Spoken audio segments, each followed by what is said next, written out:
One of the first oversized transport aircraft was the Blackburn Beverley, which was built more for function than style. During the fall of the Empire, it gave the RAF a large, adaptable design that allowed Britain to continue being present around the world. But American rivals soon overtook it, making it an exception among military strategic transportation. In order to develop a suitable heavy transport aircraft for troop drop and strategic airlift, General Aircraft Ltd, a Hanworth-based aircraft company, performed a design study in 1945, which is when the Beverly first started to take shape. Hasty conversions from civilian types such as the Douglas DC-3 SkyTrain or Dakota, or bombers such as the Vickers Warwick, accounted for the majority of aircraft deployed during the battle. The Hamilcar tank-carry glider, which was created by General Aircraft and then expanded into a powered form up to Mark 10, which was deployed in the Pacific War, was produced by subcontractors and contributed to the development of military transport aircraft.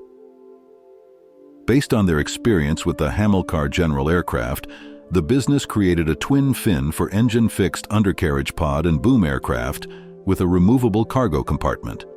The same layout of the removable cargo compartment was eventually abandoned in favor of a permanent freight section.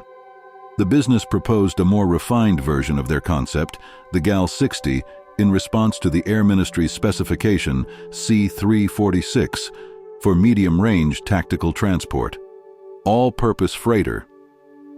The business was given a contract in 1948 to construct 2 prototypes, but the second one was subsequently canceled.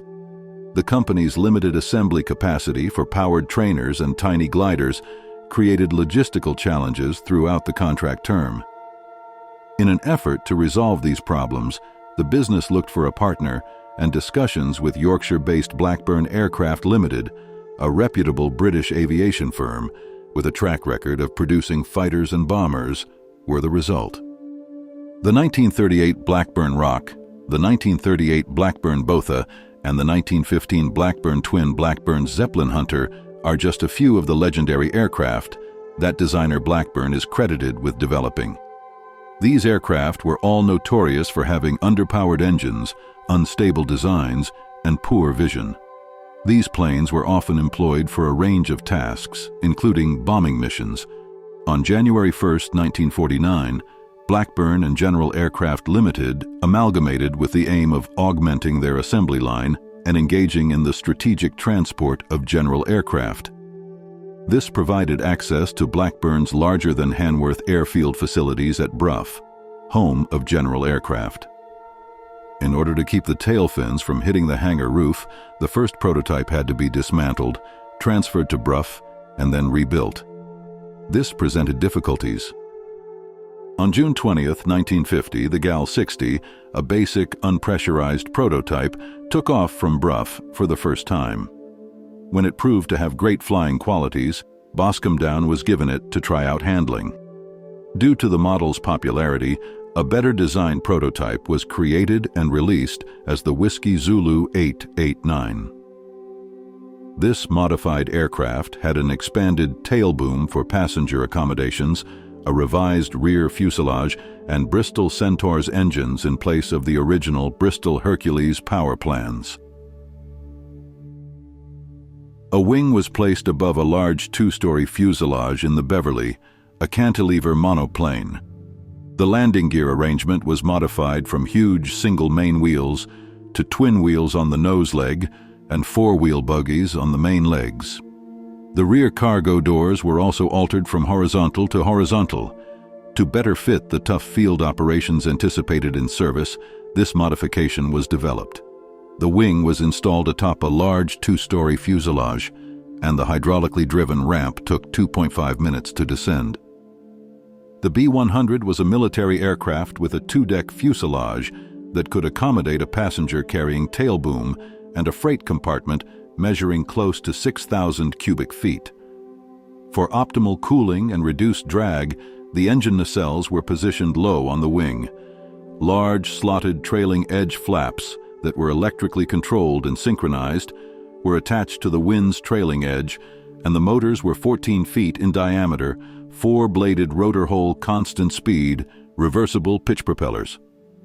Two horizontal fairings joined the nosewheel undercarriage, which was mounted underneath the main wheels, to the fuselage sidewalls. Some changes were made to the production models, including the removal of the flight test instruments, boom located on the nose, and the tapered main landing gear strut fairings. Parts from the cancelled second prototype helped expedite the assembly of the Beverly's second prototype. In June 1953, the recently named B-100 by Blackburn and GAL 65 by Gen Aircraft made its first flight. Under the name B-101 Beverly C Mark I, the Air Ministry placed an initial order for 20 production variants. In May 1954, the RAF made a supplementary order for 47 aircraft. Blackburn thought about building civilian variants of the Beverly, such as a double-deck cross-channel automobile ferry and a special cargo version for commercial airlines. The initial production. On January 19, 1955, Beverly C Mark I X-ray Bravo 259 made its first flight out of Bruff. The third and fourth production aircraft were flown to Boscombe Down for acceptance testing and paratrooping experiments, while Blackburn kept the second aircraft for flight testing. The Iraq Petroleum Company assigned the second production aircraft, the Golf Alpha Oscar Eco Kilo, a temporary civil identity Golf, to transport heavy drilling equipment from Qatar to Oman. On March 12, 1956, the first Beverly was delivered to RAF Transport Command's No. 47 Squadron at RAF Abington, creating a crucial freight route between the UK and the RAF.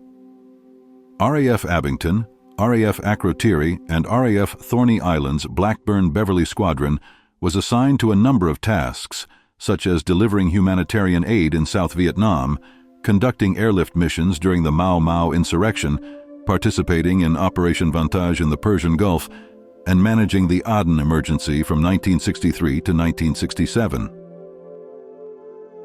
Beverleys had flown over 2 million miles by 1963, moving 60,000 people and more than 20,000 tons of cargo.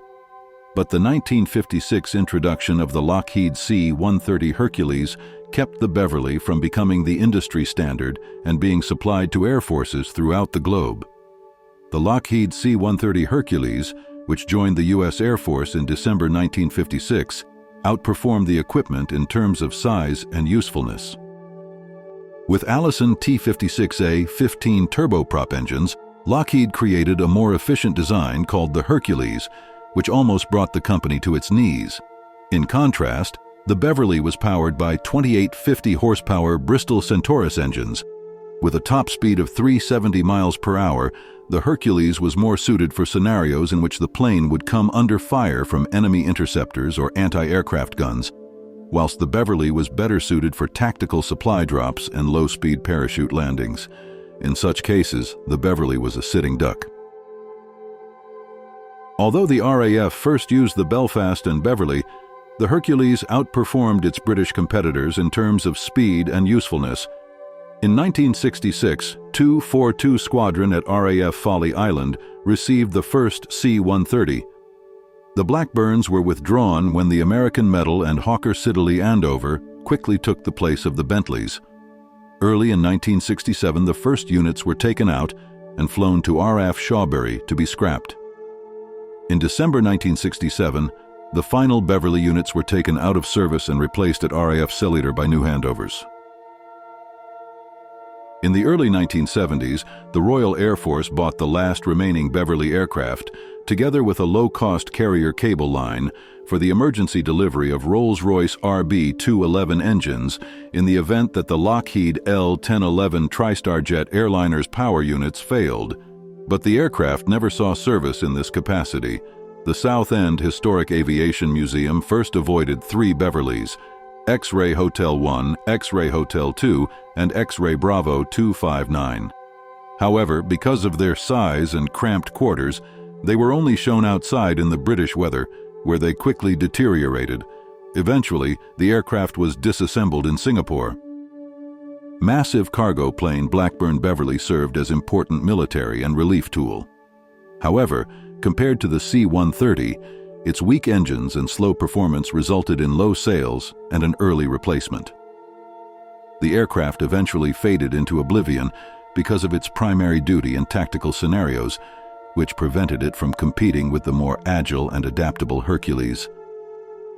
X-Ray Bravo 259, the last surviving example of the Blackburn Beverley, was on exhibit at Fort Paul until August 2021. The aircraft's low sales and early replacement were caused by its slow performance and weak engines.